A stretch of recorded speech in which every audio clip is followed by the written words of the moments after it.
Alright, so hello grade 5, welcome back to social studies. Oh, sorry. So this time I'm going to talk about the Métis Rebellions. Let's start with what is this about? So the objectives, first, what is a Métis? 2, what happened before the rebellions? 3, what happened during the rebellions? And 4, after and today, what happened after the rebellions and what connections can we make today? Alright. So first of all, introduction. What does it mean to be Métis? A person of mixed indigenous and Euro-American ancestry. So those who are indigenous and at the same time had kids with European American descendants, they're called Métis. It's a mix of two, indigenous or First Nations and Europeans. Today we use the term Métis for those whose parents are not from the same country and show specific physical characteristics that may imply the mix of two races. So it's important to know that today Métis, ou les Métis in French, we think about Métis people whose parents are not from the same place, and when you look at them physically, we see that the mix of two races. It's important to note that I put the word races in parentheses to make sure, or quotation marks, because it is important to know that races is not a category, so it's not biological. That means it's not scientifically proved. I mean, everyone is a human being. We may have differences in terms of skin color, but the term of race is not biological.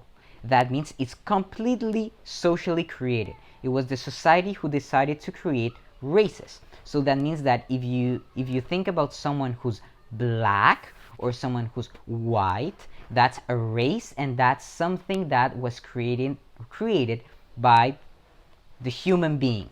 Actually, a black person, it's not black. First of all, a black person is a human being, but he may have a more dark skin color, while a white person is not white. In a sense, this person is a human being but has more light colored skin. So it's very important to know that race is something that is not real biologically, it's more created by us. So definitions of the concept. So first of all, confederation. Remember that we talk about confederation when Canada was created. The confederation brings a lot of changes, right? And one of those changes are selling and giving back territory. So in this way, the government, they were selling territory. Rupert's lands and the Northwest territories are bought by the government. So those territories were being sold, and the government decided to buy those territories. That means that they actually just took those territories without asking for a lot of permission, because it seems that they had more power than other communities being installed. But that's what happened during that time. They wanted to sell and buy different territories. And that's what caused the rebellions in 1885 with the Métis for territory. And let's see why. So before the rebellions in 1868, Métis lived in the prairies close to the Red River. So the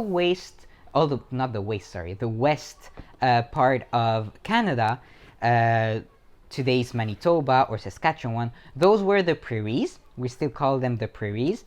And the Métis were living there. They were, remember, the mix of indigenous people and Europeans. The majority are Catholics and speak French. So a lot of them have exactly the same religion as in Quebec and the same language. They're nomads and they travel a lot to hunt bisons. So these Métis, they are not sedentary. That means they don't live in one specific place and they don't practice agriculture. They have to move every time to find they need to travel and move so they can find food and they can actually survive. So they're not sedentary, they're nomads. And they hunt the bisons. They really need to go after the bisons so they can survive. So let's see what happens with the changing territory. So here we have the Hudson Bay, and we have the example of West Territory, Northwest Territories, and the Métis were living in around, you see this side just right here, York Factory, and around here Métis were living. There were nomads, but with the Confederation, Canada bought those territories, and Canada asked for these things. They wanted new immigrants to come to that territory. In 1869, well, the Canadian government distributes the land to immigrants and settlers. The government actually decided, and they asked new immigrants to go to those places so they can practice agriculture. Le gouvernement a demandé vraiment aux immigrants d'aller à ce territoire pour pratiquer de l'agriculture. But what happens? Well, the Métis Nation is in danger because more and more people are coming and creates a change in their lifestyle. Les immigrants arrivent dans le territoire, ils pratiquent de l'agriculture, mais ils font en sorte que les Métis ne peuvent plus être aussi nomades qu'avant. Ils doivent s'en aller, ils doivent commencer à bouger et on est en train de changer complètement la façon de vivre à eux. So the first rebellions in 1869 with Monsieur Louis Riel, because he is the leader. So here, just right here in the picture, in the middle we have Louis Riel. He's the leader of the Métis Rebellion. And why are they starting a rebellion? Well, they're starting the rebellion because, as I said before, they're not living the same way and they want their rights as First Nations and Europeans. They really want to stay in the same place. So what's the solution? The government decides to create the province of Manitoba in 1817 to protect the land of the Métis. They want really to protect that land and they want to give power to the Métis. And here we have an example of the flag. As you can see, you have the British flag. It's, well, the British flag because we were a British colony. And here you have, for example, a bison that proves that the Métis were part of this specific land. But that moment, creating Manitoba, was a first step, but it wasn't the big solution because it didn't work. The government decided to send even more and more and more immigrants, and the Métis never had the chance to gain one more time their territory. So here we have another example of a map where you can see that in blue you have Rupert's Land that was bought by Canada, and just right here we have the creation of Manitoba in 1870, and around in the specific stars are the examples of cities. So just in this side right here in red we have the British colony, so the Quebec and Ontario, and in the other side we have already British Columbia that was added right after Manitoba.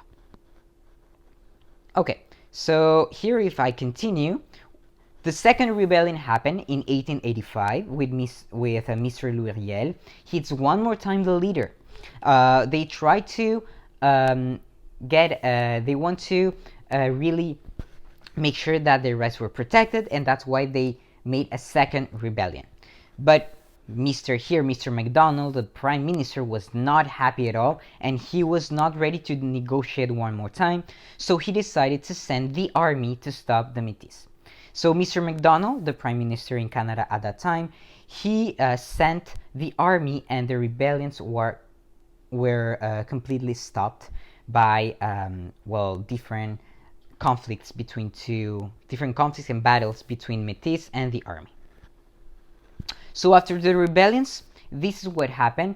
The Canadian government decided to capture Louis Riel, the leader of the Métis, and he was sentenced to death. He was killed by, the government, because they said that he was creating too much of a problem. So the Métis moved more to the west. They decided to go more and more to the west, but by doing that, this is what happened to the Métis. Their nation can no longer be nomad because they cannot hunt the bison anymore. So they start agriculture since their rights are not being protected. They need to stay one specific place. They need to survive. So their whole way of living, their whole lifestyle was completely changed, and now they are converted to sedentarism. They're no nomads, and they don't make part in the same way. They don't have the same power in the province of Manitoba. This creates a big problem in French in Quebec, more in the French side. Why? Well, first, French Canadians are not happy because they do not like the way the Prime Minister treated the Métis Nation. French Canadians were really mad. They said, well, Mr. MacDonald, you're not being nice, you're being cruel with the Métis Nation, and we're not happy with you. In the same way, well, you know that the Métis Nation, they speak French and they're Catholics. So that's why the French nation, the French Canadians, feel so are so mad because they really feel, in a sense, they're empathetic to what's happening to the Métis Nation. So at that moment, the person you see just right here, his name is Honoré Mercier. Ça peut peut-être te parler dans la tête. Honoré Mercier, at that moment, he benefits of that movement, of people being mad, and he creates the Parti National in Quebec. So he creates a new political party that really puts an emphasis on the importance of being different, of a nation, because he's saying that Quebec is different as a nation, and being in Canada and being different as a nation and showing what just happened with the Métis Nation, well, they try to give that opinion to the government, the Canadian government, and start building this sense of the Quebec Nation. Ils ont commencé à créer vraiment cette idée de la nation québécoise. People want to defend the Métis, and these national feelings makes it easy for Honoré Mercier to become the Quebec Prime Minister. Donc, Honoré Mercier est devenu le Premier ministre du Québec avec le Parti national, vraiment avec des idées beaucoup plus de la nation pour protéger, en fait, ou pour dire que le Québec est différent, qu'il pense différent au reste du Canada. Thank you very much!